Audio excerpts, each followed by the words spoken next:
Another politician playing loose with the facts. We're talking about the Senate race in Kentucky between Democrat Jack Conway and Republican Tea Party favorite Rand Paul. Did you misrepresent the facts to score political points? What's the name of the woman who made these allegations?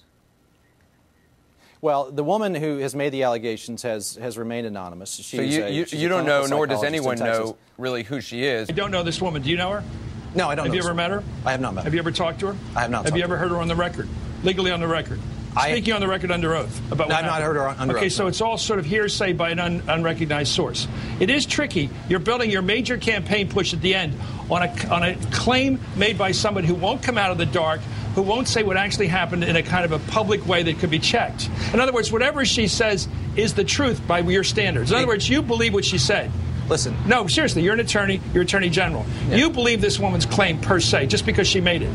Suppose she's not telling the truth. Does it concern you, though, to be basing so much of your campaign in these final days and this television commercial on a nameless person who won't come forward, who won't put, and for all we know, I mean, you're an attorney. You couldn't put this person on a stand. They're not willing to come forward.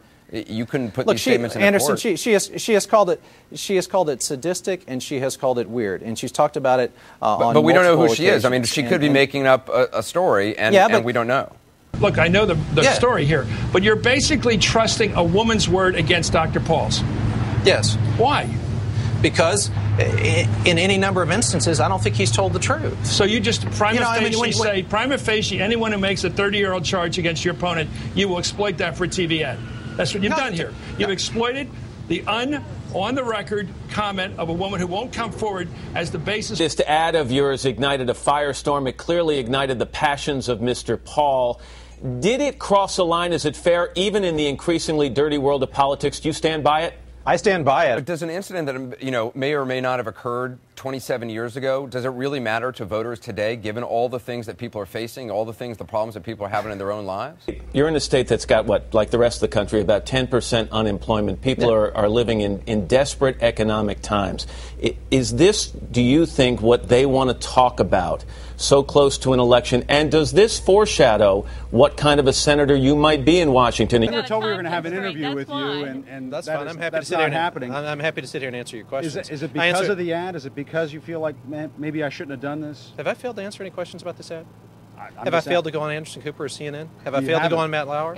Where's my? Let me finish. Where's the positions he's taken this fall? Some other Democrats don't necessarily see eye to eye with you on this. Senator Claire McCaskill, a Democrat from Missouri, says this ad is a very dangerous ad because it reaches back to college. Quote, I think the ad came close to the line. The New Republic, I think you could characterize that as a fairly liberal publication, says, quote, this is the ugliest, most illiberal political ad of the year. That's not exactly an award you want to win.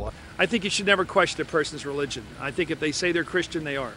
No further conversation. It is just appalling, and I didn't hear the debate clip until you played it, but Paul comported himself quite well, and I don't blame him for not shaking Conway's hand.